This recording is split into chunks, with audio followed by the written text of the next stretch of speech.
All right, my friends, it's Wednesday. Let's go over some more amazing words. This word is snort. I think it's funny that snort is an amazing word, don't y'all? Snort.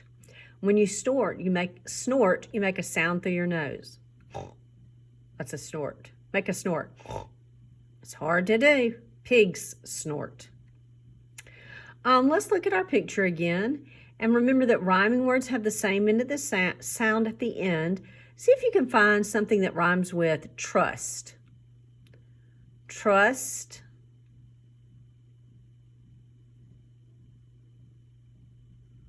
What about rust? There's some rust on that truck, I think. Maybe dirt, but I'm going to call it rust. Trust, rust. What about dust? There might be dust there. Good.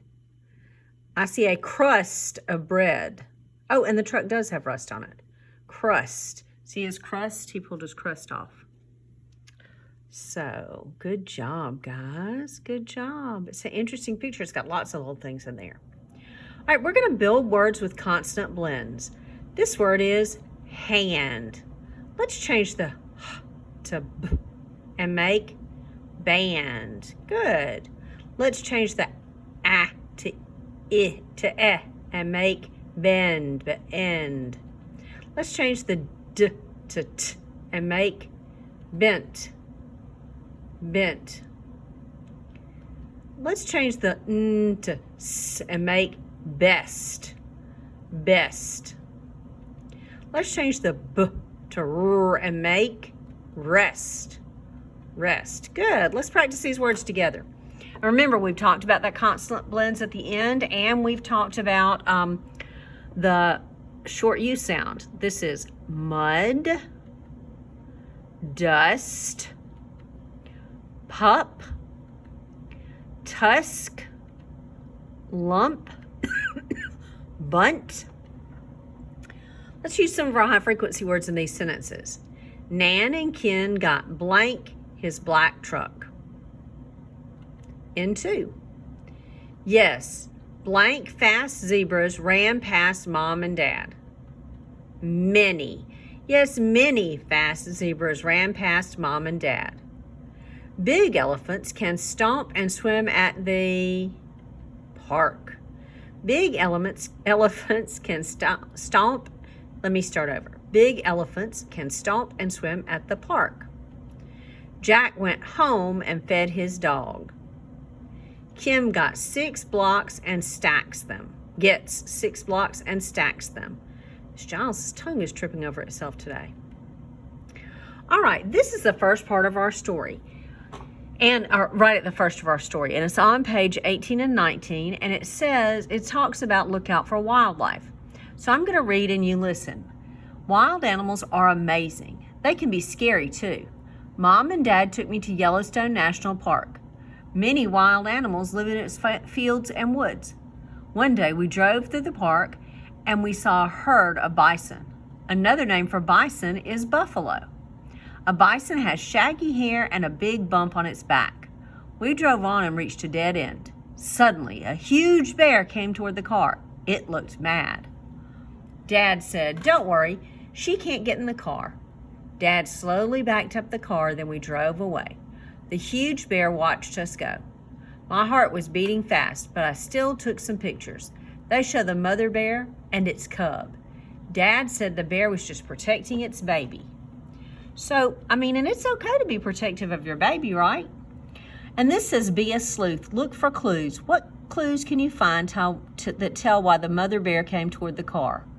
What's a clue that we can find? She came toward the car, why? Because she was protecting her baby. What more words, what more would you like to know about Yellowstone National Park, and how would you find out?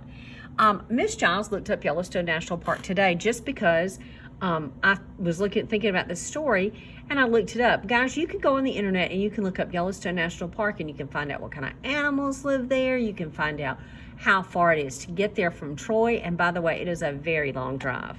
So, do you think it's a safe place to visit? If you stay in your car, I don't think it's very safe if you get out of your car. All right, so the main idea of a story is what the story is mostly about, and the details are the small pieces of information about the main idea. So think about it, guys. Paying attention to the main idea helps you understand the information you're reading. What's the main idea of the story we just read? It's about a family's visit to see wild animals in Yellowstone National Park.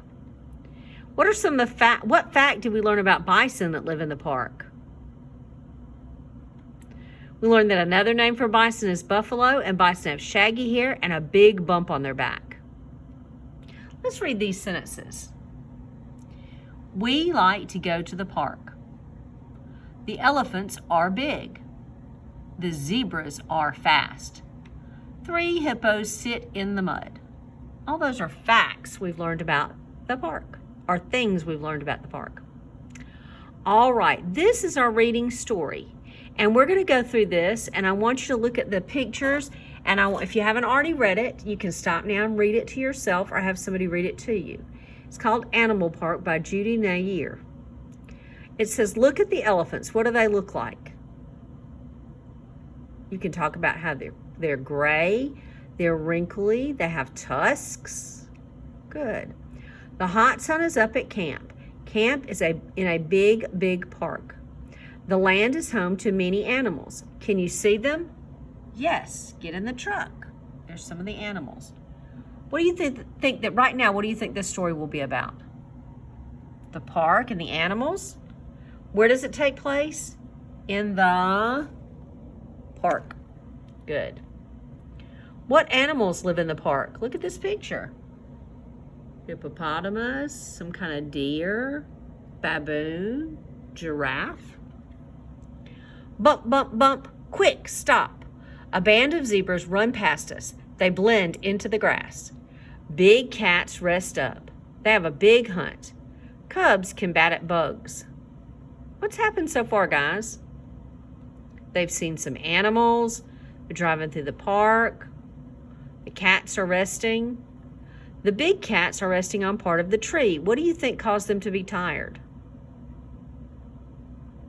It says, big cats rest up. They had a big hunt. So why are they tired?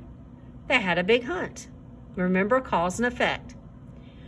Big birds stand in tan grass. They can run fast. Big hippos sit in wet mud. It is hot, but mud is not hot. The words sit and stand are antonyms. Remember, antonyms are opposites. On page 160, what's the antonym of slow? The antonym of slow is fast. Good. What word on page 161 is the antonym of dry?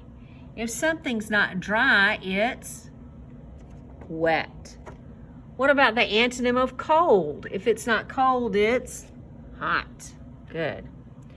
The hot sun causes the air in the animal park to be very warm. What effect does it have on the hippos? What does it make them do? Makes them get in the mud because it's cool in the mud. Big elephants stand and sip in the pond. They can stomp and swim in it. Bump, bump, bump. The truck is back at camp. This park is home to many animals. It was fun to see them. It says the park is home to many animals. Read the sentence with me. The park is home to many animals. What word could I use instead of many? The park is home to many animals. I could say the park is home to lots of animals. Does the sentence still make sense when I say that? Yes. All right. Daily Fix It. Jump up for a nut. I'm not going to make you write them today. We're just going to look at them together. Jump up for a nut. Jump and nut were misspelled. She cut a rug up. Up. She has to have an uppercase. Cut is misspelled. And there has to be a period at the end of the sentence. Good job, you guys. All right, let's talk about some more exclamatory sentences. Remember, they show strong feeling. They start with a capital letter and end with an exclamation mark. Those giraffes are so tall. I love watching animals. Big cats can run fast. Good. That was such a great surprise. I'm so excited. I'm very worried about the test. All those are exclamatory sentences. All right, for us to wrap up our day, what caused the hippos to sit in the mud? It was hot. There's a map on page 118. Go back and look at that and figure out what it means.